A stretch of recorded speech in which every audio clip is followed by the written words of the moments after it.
श्रीमद् सप्तम स्कंद अध्याय 12 से हम पाठ कर रहे हैं।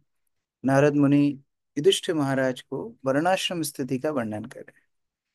कल हमने चार वर्णों का जो वर्णन है उसका समापन किया। आज चार आश्रमों का वर्णन यहाँ पर पढ़ने वाले हैं। अध्याय 12 पूर्ण समाज, चार आध्यात्मिक वर्ग, चार आश्रम। अमित प्रभु। हरे कृष्ण प्रभु जी, दंडवत प्रणाम। इस अध्याय में चारों आश्रमों ब्रह्मचार्य, गृहस्थ, वानप्रस्थ तथा संन्यास के सामान्य वर्णन के साथ ही ब्रह्मचारी तथा वानप्रस्थ का विशेष वर्णन हुआ है। पिछले अध्याय में श्री नारद मुनि ने समाज के वर्ण संस्था का वर्णन किया है और अब वे इस अध्याय में चारों आश्रमों में आध्यात्मिक उन्नति की अवस्थाओं का वर्णन करेंगे, जो ब्रह्मचार्य, गृहस्थ, वानप्रस्थ तथा संन्यास के नाम से जाने जाते हैं। ब्रह्मचारी को वास्तविक गुरु के संरक्षण में रहना चाहिए। गुरु का निष्ठा से आदर करना चाहिए, उन्हें नमस्कार करना चाहिए और उनका तुच्छ सेवक बनकर उनके आदेशों का सदा पालन करना चाहिए। ब्रह्मचारी को आध्यात्मिक कार्यों में लगना चाहिए और गुरु के निर्देशन में वैदिक साहित्य का अध्ययन करना चाहिए। ब्रह्मचारी प्रणाली प्रणाली के अनुसार उसे मेखला, मृगचर्म, जनेऊ तथा जटा धारण करना चाहिए और हाथ में दंड तथा कमंडल रखना चाहिए। उसे प्रतिदिन प्रातः भिक्षाटन करना चाहिए और शाम को जितनी भिक्षा मिले उसे लाकर गुरु को अर्पित कर देना चाहिए। ब्रह्मचारी को गुरु का आदेश मिलने पर ही प्रसाद स्वीकार करना चाहिए और यदि कभी गुरु अपने शिष्य को भोजन ग्रहण करने की आज्ञा देना भूल जाए तो शिष्य को चाहिए कि अपने आप प्रसाद ग्रहण न करे, प्रत्युत उपवास करे। ब्रह्मचारी को प्रशिक्षित किया जाना चाहिए कि जितना नितांत आवश्यक हो उतने ही भोजन से संतुष्ट रहे, अपने उत्तरदायित्व को निभाने में पटु बने, आज्ञाकारी बने तथा अपनी इंद्रियों पर संयम रखे और जहां तक संभव हो स्त्रियों की संगति से बचे। ब्रह्मचारी को चाहिए कि स्त्रियों के साथ रहने से सर्वथा बचे और गृहस्थों तथा स्त्रियों से आसक्त से मेल जोल न करे, न ही वह किसी स्त्री से एकांत में बात करे। इस प्रकार अपनी शिक्षा पूरी कर लेने के पश्चात ब्रह्मचारी को चाहिए कि अपने गुरु को दक्षिणा दे और तब अपने घर हेतु विदा हो तथा अगले आश्रम गृहस्थ आश्रम में प्रवेश करे, अन्यथा शुद्धता पूर्वक ब्रह्मचार्य आश्रम में ही स्थित रहे। शास्त्र में ब्रह्मचार्य, गृहस्थ तथा संन्यास आश्रम के कर्तव्य का उल्लेख है। गृहस्थ को मनमाना कामासक्त जीवन का भोग करने की छूट नहीं है। वास्तव में वैदिक जीवन का पूरा उद्देश्य विषय आसक्ति से मुक्त होना है। सभी आश्रम आध्यात्मिक उन्नति हेतु मान्य है और यद्यपि गृहस्थ आश्रम में कुछ काल हेतु कामासक्त जीवन हेतु छूट है, किंतु यह मनमाने कामासक्त जीवन की अनुमति प्रदान नहीं करता। अतएव गृहस्थ जीवन में भी अवैध मैथुन की अनुमति नहीं है। गृहस्थ को यौन सुख हेतु कोई स्त्री स्वीकार नहीं करनी चाहिए। वीर्य नष्ट करना भी अवैध मैथुन है। गृहस्थ आश्रम के पश्चात वानप्रस्थ आश्रम आता है, जो गृहस्थ तथा संन्यास के बीच की अवस्था है। वानप्रस्थ आश्रम में व्यक्ति को अन्न ग्रहण करने पर प्रतिबंध रहता है और उसे ऐसे फल भी नहीं ग्रहण करने चाहिए जो पेड़ पर न पके हों। उसे अग्नि में भोजन पकाना भी मना रहता है। यद्यपि वह चरु अर्थात वह अन्न जो यज्ञ की अग्नि में भेंट किया गया है खा सकता है। वह प्राकृतिक रूप में उगे फल तथा अन्न खा सकता है। उसे घास फूस की झोपड़ी में रहकर सर्दी गर्मी सहन करनी होती है। वह नाखून या बाल नहीं काट सकता। उसे अपना शरीर तथा दांत साफ करना मना रहता है। उसे वृक्ष की छाल पहननी होती है और दंड धारण करना पड़ता है। उसे 12 वर्ष, 8 वर्ष, 4 वर्ष, 2 वर्ष या कम से कम 1 वर्ष तक जंगल में जीवन बिताने का अभ्यास करना होता है। अंत में जब वृद्धावस्था के कारण वानप्रस्थ के कार्य नहीं कर पाता तो उसे सब कुछ बंद करके शरीर को त्याग देना चाहिए। हरे कृष्ण प्रभु। इस तरह चार आश्रमों का वर्णन बहुत सुंदर रूप से इस अध्याय में है। एक एक शिक्षा हमारे लिए बहुत महत्वपूर्ण है। चारों ही आश्रम हमारे लिए महत्वपूर्ण है। हम लोग एक एक करके, अभी तो प्रभुपाद ने तो समरी दी है, फिर श्लोक में एक एक करके समझने का प्रयास करेंगे। श्री नारद उवाच ब्रह्मचारी गुरुकुले वसन्तान्तो गुरुर्हितम् आचरन् दासवन्नीचो गुरौ सुदृढ़ सौहृद। मोनिका माता जी।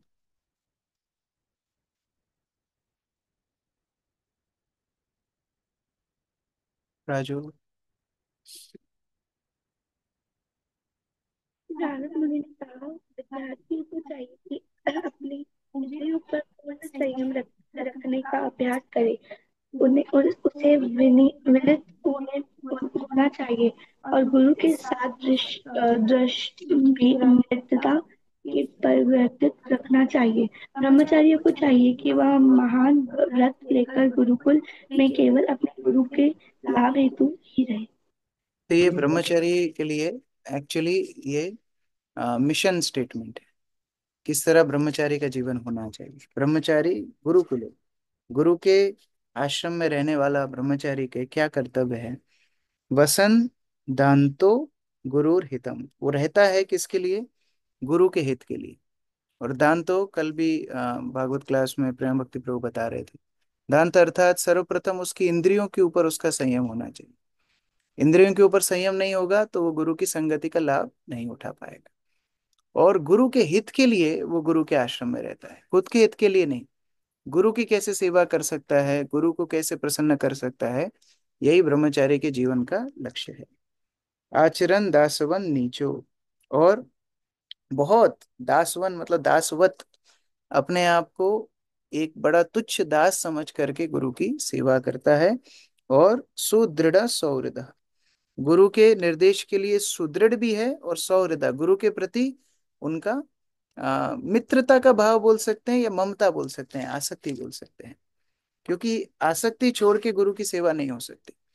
जिसके अंदर वो प्रेम नहीं है, आसक्ति गुरु से नहीं है, वो आसक्ति छोड़ के गुरु की सेवा असंभव है। ये सब ब्रह्मचारी के कर्तव्य है।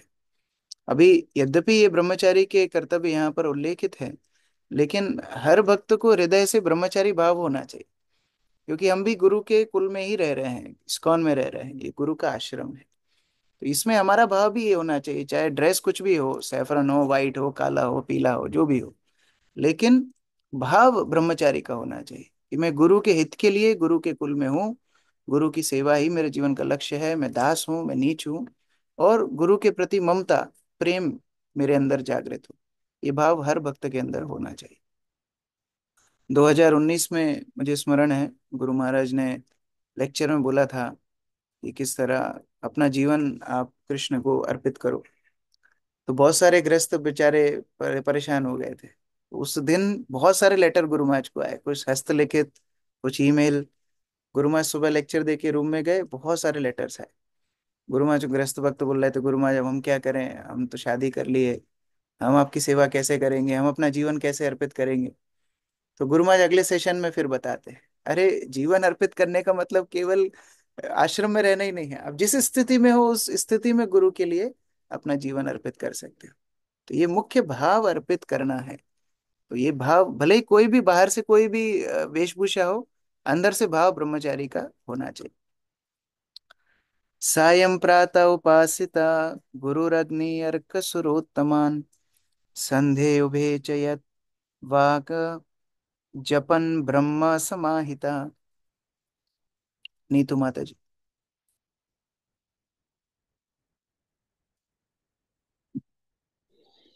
दिन तथा रात्रि के संधि काल में अर्थात प्रातः काल तथा संध्या समय उसे गुरु, अग्नि, सूर्य देव तथा भगवान श्री विष्णु के विचारों में लीन रहना चाहिए और गायत्री मंत्र को जपते हुए उनकी पूजा करनी चाहिए। हरे कृष्ण प्रभु जी।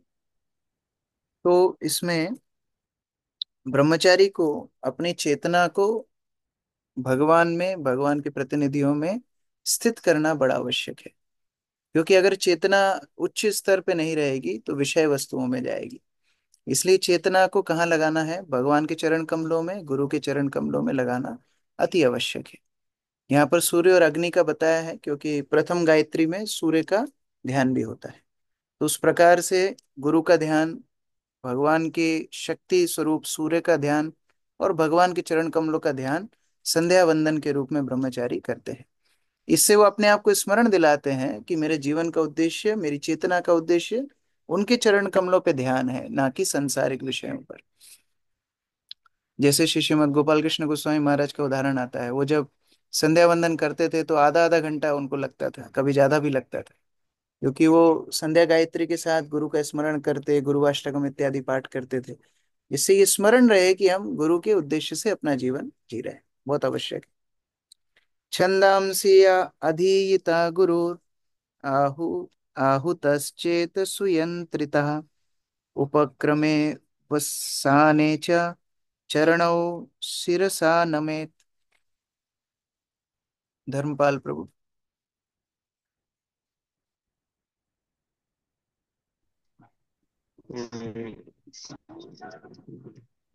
गुरु द्वारा बताए जाने पर गुरु द्वारा बताए जाने पर विद्यार्थी को चाहिए कि वह उनसे नियम पूर्वक वैदिक मंत्रों का अध्ययन करे। शिष्य को प्रतिदिन अपना अध्ययन प्रारंभ करने के पूर्व तथा अध्ययन के अंत में अपने गुरु को सादर नमस्कार करना चाहिए। तो दो चीजें गुरु शिष्य को देते हैं और एक शिष्य गुरु को देता है। दो चीजें गुरु शिष्य को क्या देते हैं? एक वैदिक ज्ञान, दूसरा सेवा। ये दो चीजें गुरु शिष्य को देते हैं। और शिष्य गुरु को क्या देते हैं? शिष्य गुरु को अपना समर्पण करते हैं। ये दो दो जो आदान प्रदान है, ये बड़े महत्वपूर्ण है। तो ये शिष्य का कर्तव्य है कि गुरु से वो वैदिक ज्ञान सीखे।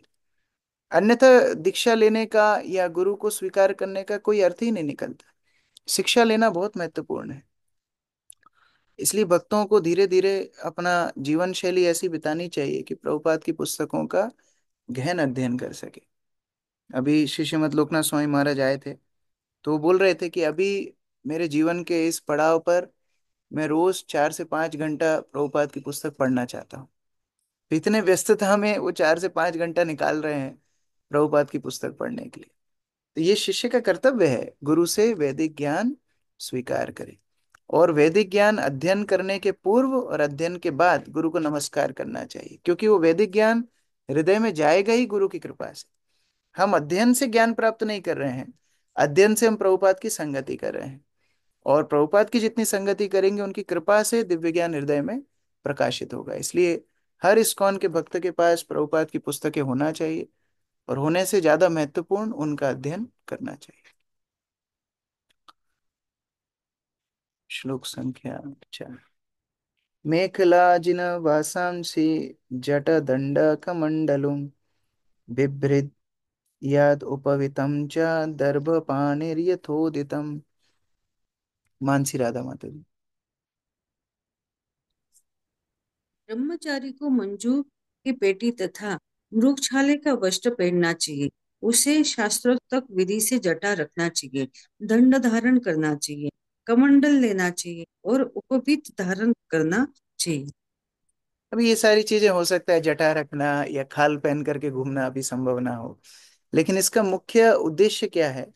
मुख्य उद्देश्य है शारीरिक चेतना से हमें बाहर निकलना चाहिए। अगर हम स्टूडेंट हैं, ब्रह्मचारी मतलब स्टूडेंट, तो जो ब्रह्मचारी हैं या फिर जो गृहस्थ भी हैं लेकिन अपने आप को शिष्य मानते हैं, उनको शारीरिक चेतना से धीरे धीरे बाहर निकलना चाहिए। जितना ज्यादा शरीर में ध्यान होगा, उतना ज्यादा आध्यात्मिक ज्ञान प्राप्त करना बड़ा मुश्किल हो जाएगा। तो सादा वेशभूषा हो, सादा श्रृंगार हो, और फिर उसके अनुसार गुरु के अनुसार चलने के लिए ज्यादा समय हम लोग को प्राप्त हो। सायं प्रातः चरेत् भिक्षां गुरवे तन्निवेदयत् भुञ्जिता यत् अनुज्ञातो नो चेत् उपवसेत् क्वचित्। रेखा माता जी।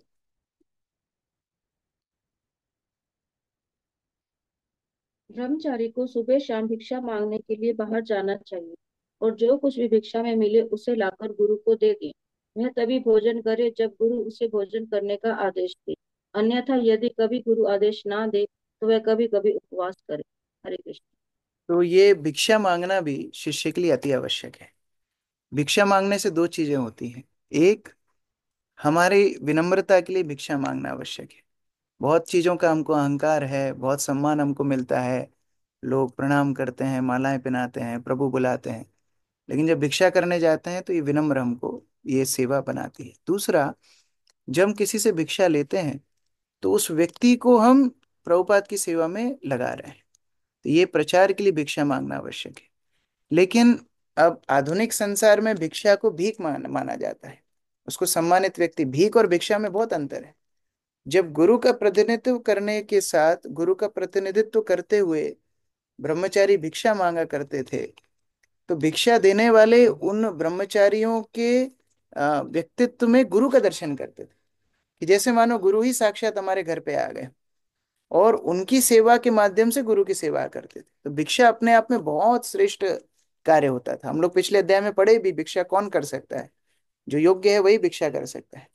लेकिन हमारे स्तर पर अब भिक्षा को प्रभुपाद ने ट्रांसलेट करा है बुक डिस्ट्रीब्यूशन से।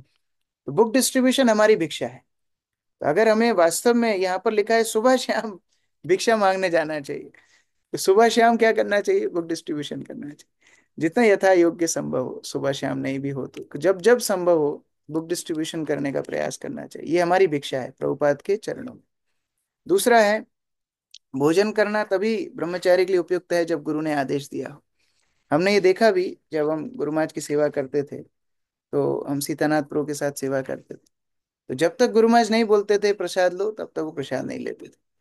कभी कभी ट्रीटमेंट चलता था गुरु महाराज का, आयुर्वेदिक ट्रीटमेंट, तो उसमें 4 बजे तक, शाम को 5 बजे तक, 6 बजे तक गुरु महाराज कुछ भी ग्रहण नहीं करते थे। जब गुरु महाराज कुछ ग्रहण नहीं करते थे तो वो भी कुछ ग्रहण नहीं करते थे।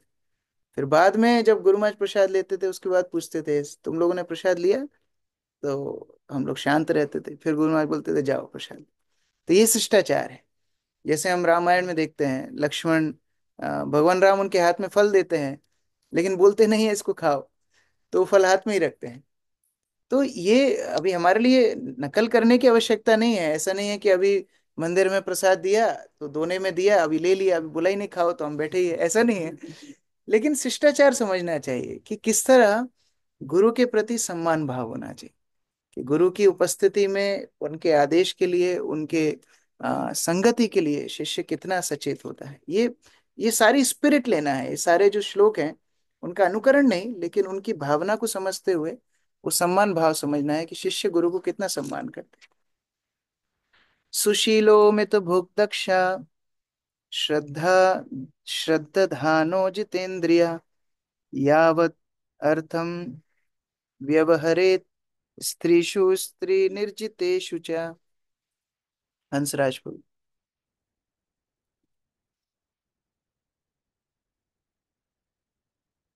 ब्रह्मचारी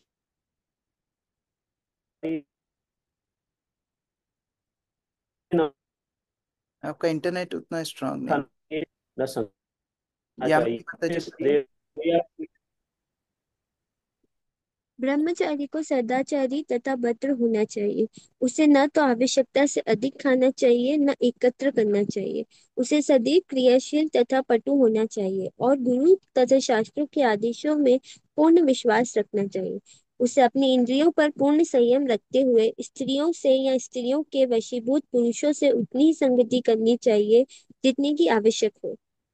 मुख्य बात है कि शिष्य को हमेशा ये विचार होना चाहिए कि मैं गुरु का प्रतिनिधि हूँ। हर शिष्य गुरु का प्रतिनिधि है।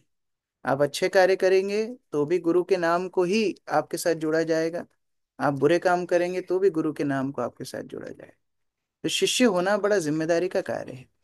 शिष्य को, ब्रह्मचारी को सदैव भद्र होना चाहिए, अर्थात गुरु का प्रतिनिधि जिस तरह होता है उस तरह आचरण करना चाहिए। जैसे कई आचार्य बताते हैं कि हमेशा ये विचार करना चाहिए कि गुरु हमारे हमारे साथ में है, मानो हमारे कंधे पर बैठे हुए हैं। अभी उनकी उपस्थिति में आप जैसा आचरण करेंगे वैसा आचरण हमेशा होना चाहिए, चाहे एकांत हो, चाहे मंदिर के अंदर हो, चाहे मंदिर के बाहर हो, चाहे अपने वरिष्ठों से हो, साथ वालों से हो, छोटों से हो। ये आचरण गुरु की प्रेजेंस में, गुरु की उपस्थिति में जैसा आप आचरण करते हैं वैसा उनकी अनुपस्थिति में भी करना चाहिए। और ऐसे करने से इंद्रिय भोग से शिष्य बचा रह सकता है। यहाँ पर कुछ उदाहरण दिए हैं कि कैसा गुरु के आदेश पर पूर्ण विश्वास रखे और इंद्रियों के ऊपर संयम रखते हुए ऐसी वस्तुओं से दूर रहे जो उसकी कृष्ण भक्ति में अड़चन बन सकते हैं। आशा माता जी। तात्पर्य ब्रह्मचारी को बहुत सतर्क रहना चाहिए कि वह स्त्रियों की वशीभूत पुरुषों की संगति ना करे। यद्यपि भिक्षा मांगने हेतु बाहर जाने पर उसे स्त्रियों तथा स्त्रियों के वशीभूत पुरुषों से बोलना ही पड़ता है, किंतु यह संपर्क बहुत अल्प होना चाहिए और उसे केवल भिक्षा के संबंध में ही बातें करनी चाहिए, उससे अधिक नहीं। उसे उन व्यक्तियों से भी सावधान रहना चाहिए जो स्त्रियों के प्रति आसक्त होते हैं। तो ये भक्त समाज के लिए बड़ा महत्वपूर्ण है कि पुरुष माताओं को माता समान से देखें और माताएं भी पुरुषों को अपने अपने भाई जैसे, अपने पुत्र जैसे देखें। ये बड़ा आवश्यक है। नहीं तो क्या होगा, हम लोग साथ में मिल रहे हैं लेकिन धीरे धीरे ये संबंध भौतिक हो जाएंगे। इसलिए ब्रह्मचारी हो चाहे गृहस्थ भी हो, ये सतर्कता सबको अपनी व्यवहार में रखना चाहिए। गुरु महाराज को भी हमने व्यक्तिगत रूप से देखा। किसी माता जी से जब बातचीत करनी भी होती थी या उनको कोई अपनी प्रॉब्लम बतानी भी होती थी गुरु महाराज को, तो किसी ना किसी सेवक को वहां बिठा करके रखते थे। ये सामान्य शिष्टाचार है, ये सारी बातों का ध्यान हर भक्त को रखना चाहिए। आपके भीतर अगर उस तरह भाव ना भी हो, आपके अंदर कोई काम वासना ना भी हो, आप शुद्ध भक्त भी हो, तो भी दूसरों के लिए आप क्या उदाहरण प्रस्तुत कर रहे हो, ये भी महत्वपूर्ण है। इसलिए भक्त लोगों को बहुत सतर्क इन सभी वस्तुओं में रहना चाहिए। वर्जयेत् प्रमादागाथम अग्रस्तो बृहदव्रता इंद्रियाणि प्रथा प्रमाथिनि हरन्त्यपि यतेर्मनः। मीनू माता जी। ब्रह्मचारी अथवा जो अगृहस्थ नहीं अपनाया है, उसे स्त्रियों से बातें करने या उनके विषय में बातें करने से दृढ़ता पूर्वक बचना चाहिए, क्योंकि इंद्रियां इतनी प्रबल होती है कि वे सन्यासी के मन को भी विचलित कर सकती हैं। श्री चैतन्य महाप्रभु बताते हैं कि अगर मन में वासना है तो लकड़ी की बनी हुई मूर्ति भी स्त्री की सन्यासी को भी विचलित कर सकती है। इसलिए मन में वासना रखना भी इंद्रिय भोग के समान ही है। तो कई बार ऐसा होता है कि ब्रह्मचारी हो या ऐसे गृहस्थ भी हो जो गुरु के आश्रय में हैं, चार नियम पालन करना चाहते हैं, बाह्य रूप से कोई गड़बड़ नहीं कर रहे हैं, लेकिन मन ही मन में इंद्रिय भोग की चर्चा चल रही है या आपस में ऐसी चर्चाएं चल रही हैं, तो ये सब भी हमारे ब्रह्मचर्य व्रत का खंडन करती है।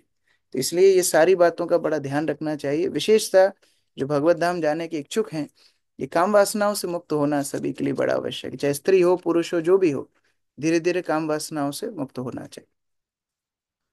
राजीव प्रभु पढ़िए।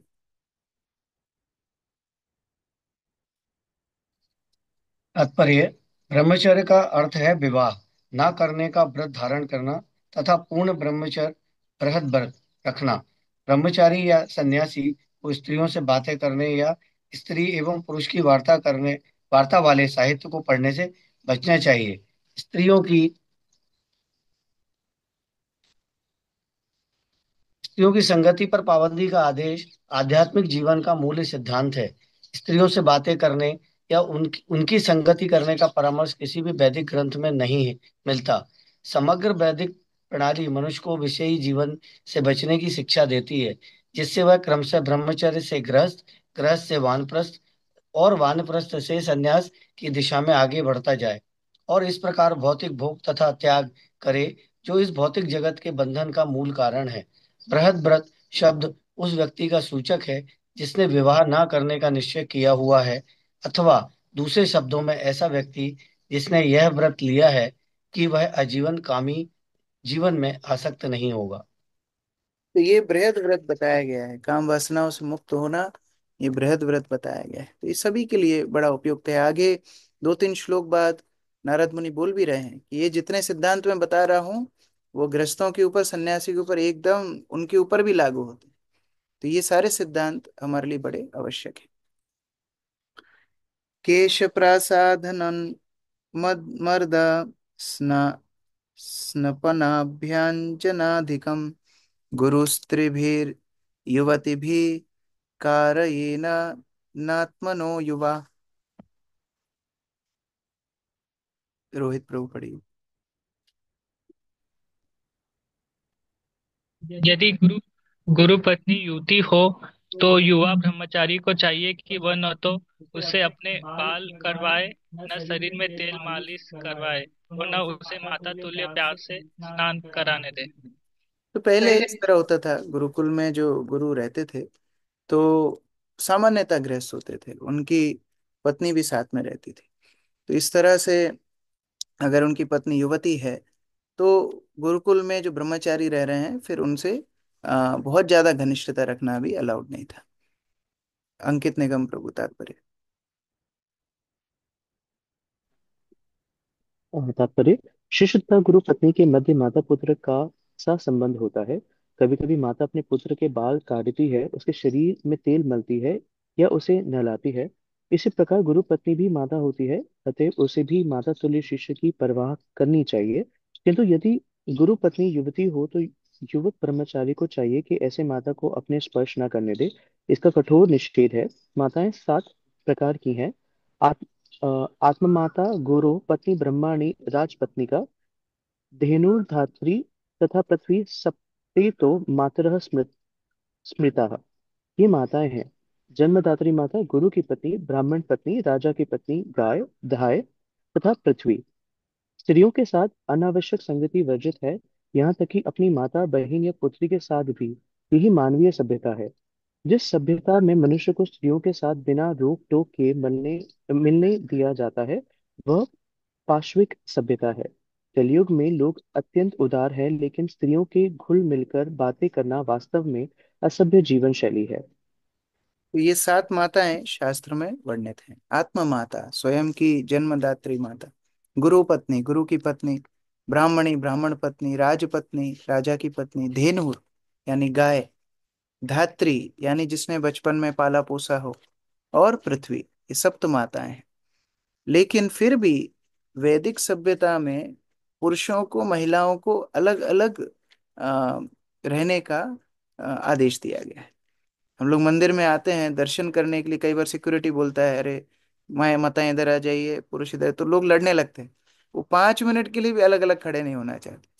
और आप देखेंगे अभी की जो पार्टीज हैं इतनी पशुवत हो गई हैं, उसमें मुख्यतः वो मिक्सिंग के लिए ही लोग जाते हैं, जिससे पर पुरुष पर स्त्री के साथ बातचीत हो सके, हाथ से हो सके, इधर उधर के आदान प्रदान हो सके। एकदम पशुवत जीवन शैली। माताएं माताओं के साथ रहें, पुरुष पुरुष के साथ रहें। सेवा के लिए जितनी आवश्यकता है, जितना कृष्ण भावनामृत के लिए आवश्यकता है, उतना साथ में घुलना मिलना फिर भी ठीक है, लेकिन ये अनर्गल प्रजल्प करने के लिए नहीं। नव अग्नि प्रमाद नाम घृत कुंभ समम पुमान सुतामपि रहो झय्यात् अन्यदा यावदर्थकृत।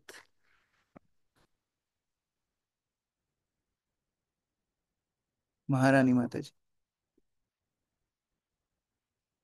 स्त्री अग्नि के तुल्य है और पुरुष घी के घड़े के समान होता है। अतः पुरुष को चाहिए कि अपनी पुत्री के साथ भी एकांत बना रहे। इस प्रकार उसे अन्य स्त्रियों की संगति से बचना चाहिए। स्त्रियों से आवश्यक आवश्यक कार्य के लिए ही मिलना चाहिए, अन्यथा नहीं। इस प्रकार से ये भी, ये दोनों के लिए लागू है। ऐसा नहीं केवल यहाँ स्त्रियों को अग्नि बताया जा रहा है, पुरुष को बड़ा भोला मासूम बताया जा रहा है। ये दोनों के लिए है, क्योंकि अभी युधिष्ठिर महाराज से बातचीत नारद मुनि कर रहे हैं। अगर यही नारद मुनि किसी स्त्री को उपदेश दे रहे होते तो यहाँ उल्टा कर देते, पुरुष अग्नि तुल्य है, स्त्री घी के घड़े समान है। तो दोनों को एक दूसरे से सतर्क रहना है। मुख्य बात है काम वासनाओं को कभी भी ऐसा प्रवेश का मार्ग नहीं देना चाहिए।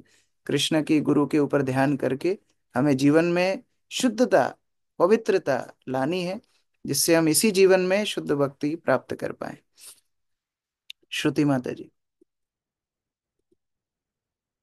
तात्पर्य, यदि घी का बर्तन और अग्नि पास पास रखे जाएं तो बर्तन का घी निश्चित रूप से पिघलेगा। स्त्री की उपमा अग्नि से और पुरुष की घी के बर्तन से दी गई है। कोई कितना ही इंद्रिय संयम क्यों न हो, स्त्री की उपस्थिति में उसका संयमित रह पाना लगभग असंभव हो जाता है, भले ही वह स्त्री उसकी निजी पुत्री, माता या बहन क्यों ना हो। निसंदेह सन्यासी तक का मन विचलित हो जाता है। अतएव वैदिक सभ्यता पुरुषों तथा स्त्रियों के मिलने पर प्रतिबंध लगाती है। यदि कोई पुरुष स्त्री के इस संयोग के निषेध के मूल सिद्धांत को नहीं समझ सकता तो वह निरा पशु है। यही इस श्लोक का तात्पर्य है। कल्पयित्वात्मना यावत् आभासमिदम् ईश्वराद्वैतं तावन्न विरमेत् ततो हि यस्य विपर्यया। विशाल प्रभु। जब तक जीव पूर्ण रूपेण स्वरूप सिद्ध नहीं है, जब तक वह देहात्म बुद्धि की भ्रांत धारणा से मुक्त नहीं हो लेता, जो कि मूल शरीर तथा इंद्रियों का प्रतिबिंब मात्र है, तब तक वह उस द्वैत भाव से छुटकारा नहीं पा सकता, जो स्त्री तथा पुरुष के मध्य द्वैत का सूचक है। इस तरह हर हर इसकी हर संभावना रहती है कि वह नीचे गिर जाए, क्योंकि उसकी बुद्धि मोहित होती है। हरे कृष्ण।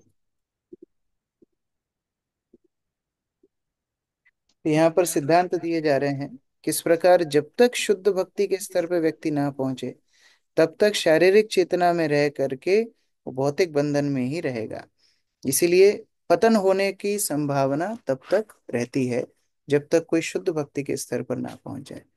तो किसी को भी ये नहीं सोचना चाहिए अरे अब तो मेरी उम्र हो गई, अब क्या मुझे आकर्षण करेगा, अभी क्या काम वासनाएं मुझे परेशान करेगी, अभी तो मैं बड़ा छोटा हूँ, अभी तो मैं बड़ा बड़ा हूँ, अभी तो मैं बूढ़ा हो गया हूँ, अभी तो मैं लाल कपड़े में हूँ, अभी तो मैं सफेद कपड़े, अभी तो मेरा विवाह हो गया है। कोई भी परिस्थिति में व्यक्ति नीचे गिर सकता है। इसलिए बड़ा सावधान व्यक्ति को रहना चाहिए कि ये सारे काम वासनाएं उसकी भक्ति को परेशान ना कर सके। अर्जुन बोलो। तात्पर्य। यहाँ पर दूसरी महत्वपूर्ण चेतावनी है कि मनुष्य अपने को स्त्री आकर्षण से बचाए। जब तक कोई स्वरूप सिद्ध नहीं हो लेता तथा देहात्म बुद्धि से पूर्णतः स्वतंत्र नहीं हो जाता, तब तक स्त्री तथा पुरुष का द्वैत निश्चय ही बना रहेगा। किंतु वस्तुतः स्वरूप सिद्ध होने पर यह अंतर जाता रहता है। विद्या विनिमय संपन्ने ब्राह्मणे गविहस्तिनि सुनि चैव शुपाके च पंडिता समदर्शिन। विनीत साधु अपने असली ज्ञान के बल पर विद्वान तथा भद्र ब्राह्मण, गाय, हाथी, कुत्ता तथा चंडाल को समदृष्टि से देखता है। आध्यात्मिक स्तर पर विद्वान व्यक्ति न केवल स्त्री पुरुष के द्वैत का परित्याग कर देता है, अपितु पुरुष तथा पशु के द्वैत को भी त्याग देता है। आत्म साक्षात्कार की यही परीक्षा है। मनुष्य को इसकी भली भांति अनुभूति होनी चाहिए कि जीव आत्मा है, किंतु वह विविध भौतिक शरीरों का स्वाद ले रहा है। सिद्धांत रूप में तो मनुष्य इसे समझता है, किंतु जब उसे व्यवहारिक अनुभूति होती है तो वह वास्तव में पंडित बन जाता है। उस समय तक द्वैत बना रहता है और स्त्री पुरुष की भी धारणा बनी रहती है। इस त- अवस्था में इस अवस्था में उसे स्त्रियों के साथ घुल मिल कर रहने में सतर्कता बरतनी होगी। किसी को अपने आप को पूर्ण समझकर शास्त्रों के इस आदेश को विस्मृत नहीं कर देना चाहिए कि मनुष्य को न केवल किसी स्त्री से अपितु अपनी पुत्री, माता या बहन के साथ रहने में भी सतर्कता बरतनी चाहिए। इस प्रसंग में श्री माधवाचार्य ने निम्नलिखित श्लोक उद्धृत किए हैं। बहुत बहुत्वेनेव वस्तूनां यथार्थ ज्ञान मुच्यते अद्वैत ज्ञानम् अत्येद द्वैत ज्ञानम तदन्यथा। यथा ज्ञानम तथा वस्तु, यथा वस्तु तथा मति, नैव ज्ञानार्थ यो भद्रेस्तस्त एकत्व वेदनम।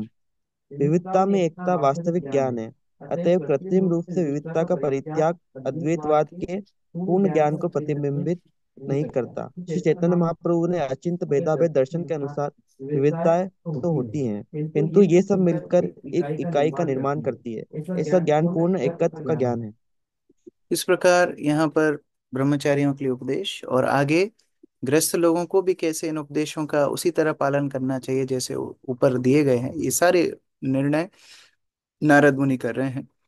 आज सुबह मैं देव कृष्ण प्रभु से बात कर रहा था, तो उन्होंने मुझे एक क्लिप भेजी कि गृहस्थों को क्या करना चाहिए। तो ब्रह्मचारियों का तो यद्यपि पढ़ा ही है, लेकिन फिर गृहस्थों के लिए भी गुरु महाराज का एक सुंदर क्लिप है, तो मैं प्ले कर रहा हूँ। 3-4 मिनट का क्लिप है, आप लोग ध्यान से सुनना। Okay, how to do this.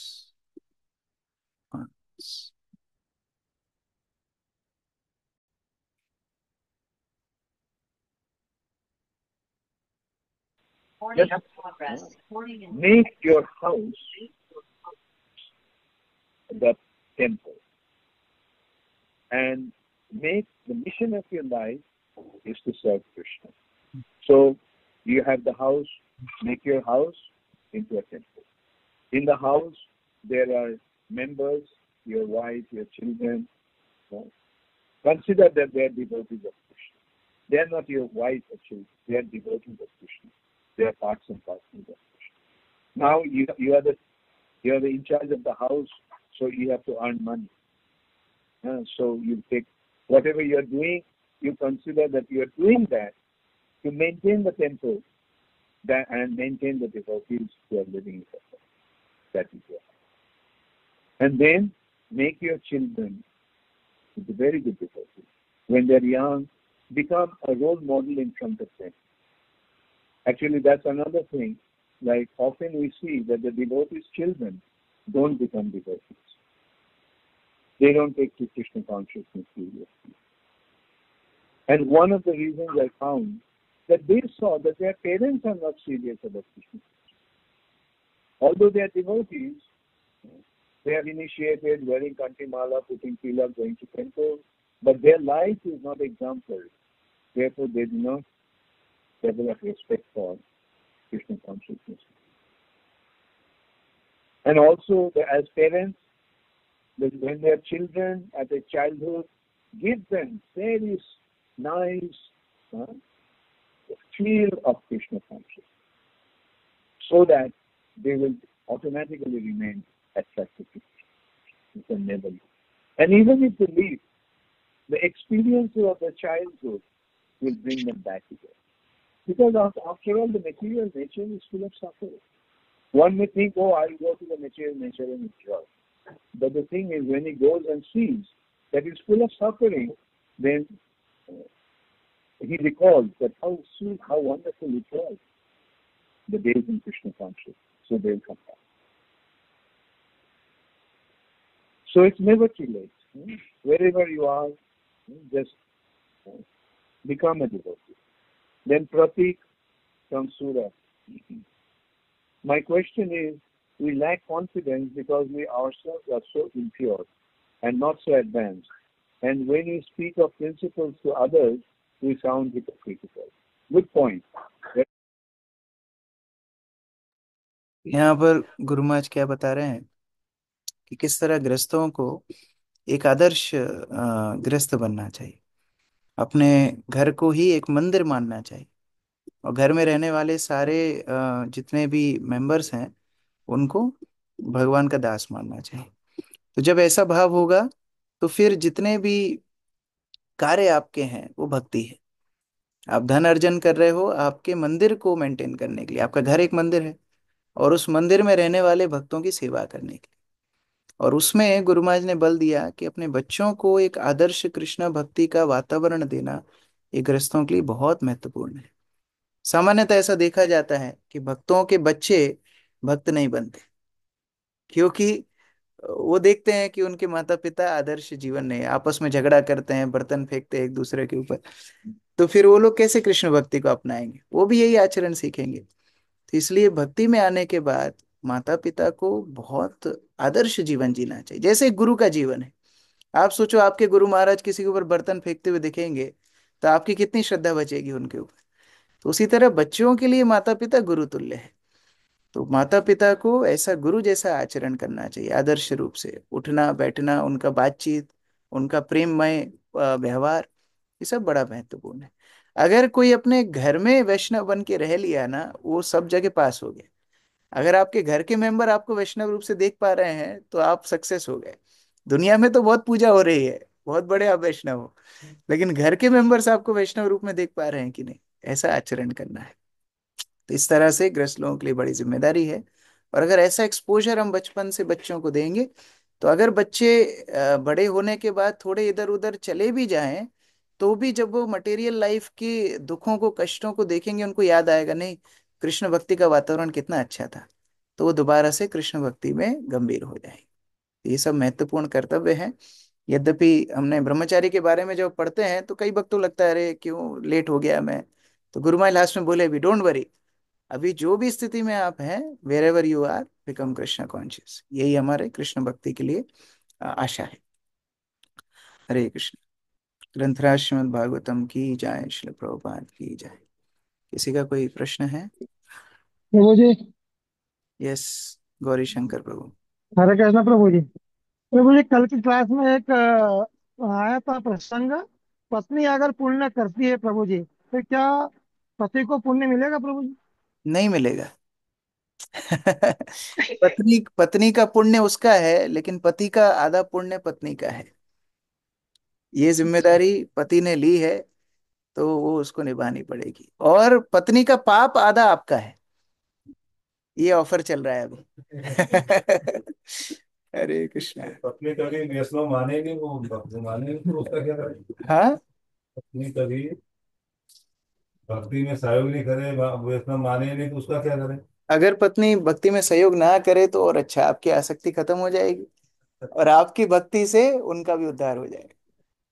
ये उनके लिए अच्छा है। आपने घर के वो घर में गृहस्थ हो तो आप वो जब तक आप वो वैष्णव है, अगर वो शुद्ध हो आप, और परिवार साथ नहीं दे माने नहीं, तो दूसरा क्यों मानेगा? नहीं, ऐसा जरूरी नहीं है। देखिए, हर जीव की अपनी स्वतंत्र इच्छा है। हम लोग प्रचार करते हैं, सबको करते हैं, अब वो जीव अगर नहीं अनुकूल है, उसकी स्वतंत्र इच्छा है, हम दूसरों को प्रचार करेंगे। जबरदस्ती तो मार मार के घोड़ा नहीं बनाएंगे। अर्चना प्रेयसी माता जी। हरे कृष्ण प्रभु जी, दंडवत प्रणाम। प्रभु जी, मेरा एक प्रश्न ऐसा है, क्योंकि जब नए लोग मंदिर में आते हैं तो उनको इच्छा होती है कि वो साधु से बात करें, जो हमारे शिक्षा गुरु रहते हैं उनसे। लेकिन कई बार ऐसा होता है कि उनका कहना होता है कि हमें पर्सनली बात करना है। तो हम उनको समझाते हैं कि नहीं, आप पर्सनल नहीं मिल सकते हो, आप ऐसे ही बात कर सकते हो। लेकिन उनका कहना ये होता है कि हमारे कुछ पर्सनल बातें हैं जो हम किसी के सामने शेयर नहीं कर सकते। तो हम तो समझाते हैं कि आप जो आपके विश्वास में है उनके साथ जाके आप बात कर सकते हो। तो लेकिन ऐसा बहुत मतलब कम दिखाई देता है कि तब नहीं ऐसा आंसर मिलता है। तो फिर ऐसे में हमें उनकी हेल्प कैसे करनी चाहिए प्रभु जी? अगर कोई परिवार एक साथ जाके मिलना चाहता है तो मिल सकते हैं, परिवार का कोई साथ में हो, या माताएं भी हैं तो दो तीन साथ में जाके बात कर सकती हैं। और अगर एकदम ही ऐसा इशू है कि एक ही माता है और उसको पर्सनली बात करनी, फिर ईमेल लिख सकते हैं, ईमेल पे पूछ सकते हैं कि ये जो बात है, क्योंकि वो सामान्य शिष्टाचार पालन करना आवश्यक है। अभी देखो, बाहर इतने सारे ढोंगी साधु हैं, उनकी वजह से भक्तों के ऊपर भी डाउट बाहर के सामान्य लोग करेंगे। तो भक्त लोगों को इस सारी बातों का बड़ा ध्यान रखना चाहिए कि या तो परिवार साथ में जाके मिले, या फिर कोई की उपस्थिति वहां पर हो, दूसरे कोई भक्त की।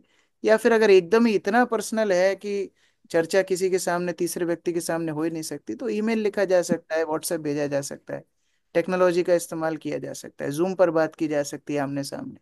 उस तरह। और प्रभु जी, जैसे कि अभी मंदिर में बहुत सारे ब्रह्मचारी रहते हैं, तो हम खुद भी कंफ्यूज हो जाते हैं कि हम उनको किससे बात करवाएं। जैसे आपने तो ऑप्शन दिए हैं, लेकिन फिर भी क्योंकि हम ना उनको जानते हैं ना उनके सवालों को जानते हैं, देखिए, तो फिर। ये जो गाइडेंस देना है ये बड़ा मैच्योरिटी का काम है। तो जो ज्यादा एक्सपीरियंस्ड भक्त हैं, उनके साथ बातचीत कराना नए लोगों के लिए ज्यादा अच्छा है। नहीं तो नया नया भक्त होगा, वो पहला क्वेश्चन पूछेगा, चाय पीते हो, क्या लेसन खाते हो, वहीं पर बात खत्म हो जाएगी। तो जो थोड़ा मैच्योर है, जो सिचुएशन हैंडल करना जानता हो, ऐसे भक्तों से मिलवाना हमारे प्रचार के लिए अनुकूल रहे। जी। ठीक है, तो बहुत तो प्रश्न हैं, लेकिन अभी समय कम है। हम लोग कल प्रश्न लेने का प्रयास करेंगे। राघव प्रभु प्रश्न पूछ रहे हैं। ठीक है, आप ऐसे ही पूछो। तो जी, हम जब मंगल आरती आते हैं तो कुछ समय के बाद मंगल आरती, फिर नरसिंह आरती, फिर तुलसी आरती, ये मैकेनिकल होने लगता है। तो इसमें हमारा मेडिटेशन क्या होना चाहिए, और तीनों में अलग अलग होना चाहिए या सेम ही होना चाहिए? देखिए, जब भी आप भगवान के सामने कोई भी प्रार्थना में सम्मिलित हो रहे हो, कोई भी आरती है, उसके मतलब के ऊपर ध्यान देना चाहिए, the meaning of the prayer. उससे क्या होगा, आपकी चेतना वो, जैसे संसार दावानल है तो गुरु के ऊपर स्थित होगी, नरसिंह प्रार्थना है तो नरसिंह देव के ऊपर स्थित होगी, तुलसी आरती है तो तुलसी आरती के ऊपर से देखते ही है। और जब महामंत्र चलता है तब ये प्रार्थना भगवान करना चाहिए जो चैतन्य महाप्रभु ने की, आई नंद तनुज किंकरम पतिताम माम विषमे भवाम। जैसे कोई डूबता हुआ व्यक्ति हाथ ऊपर करता है, मुझे बचाओ, ऐसे महामंत्र के समय पे हमको प्रार्थना करना चाहिए, भगवान में गिर गया भौतिक समय, मुझे उठाओ, मुझे आपके पास में जाना है, मुझे आपकी सेवा करना है। तो जितना ज्यादा इनके ऊपर आप मेडिटेट करके अटेंड करोगे, आपका पूरा का पूरा एक्सपीरियंस ही बदल जाएगा। तो भले ही एक जैसे अटेंडेंस दिख रही है कि 100 भक्त, 150 भक्त, 200 भक्त वहां पर खड़े हैं, इन सबकी चेतना के फर्क से उनका फल अलग अलग है। तो चेतना भेद से फल भेद हो जाता है। तो उस तरह से try to meditate on the meaning of the prayers, अलग से कुछ सोचने की बजाय जो प्रेयर्स का मीनिंग है वही अपने आप में इतना ब्यूटीफुल है कि अगर उस पर अगर ध्यान करा जाए तो फिर हम लोग उसका एक्सपीरियंस अलग कर सकते हरे कृष्णा प्रभु जी, जो वीडियो आपने चलाया था वो शेयर कर देना प्लीज। हैं। यस, यस, ऑडियो है, मैं ग्रुप पे शेयर कर हाँ जी, हाँ जी, हाँ जी जी। थैंक यू प्रभु जी। हरे कोई बात नहीं, जैसे गीता में भगवान बोले हैं, मन जाता है फिर उसको खींच के लाना, फिर भटकता है फिर आप भगवान को देख रहे हो, बीच में कोई भक्त देखा, अरे इसकी शिखा टेढ़ी क्यों है, ऐसा क्यों हुआ है, दिमाग उधर चला गया। तो इस तरह से बार बार मन जाएगा, लेकिन फिर उसको खींच के लाना है, फिर दोबारा से भगवान के ऊपर लगा। हरे कृष्ण। श्रील प्रभुपाद की जय, समेत भक्तवृंद की जय।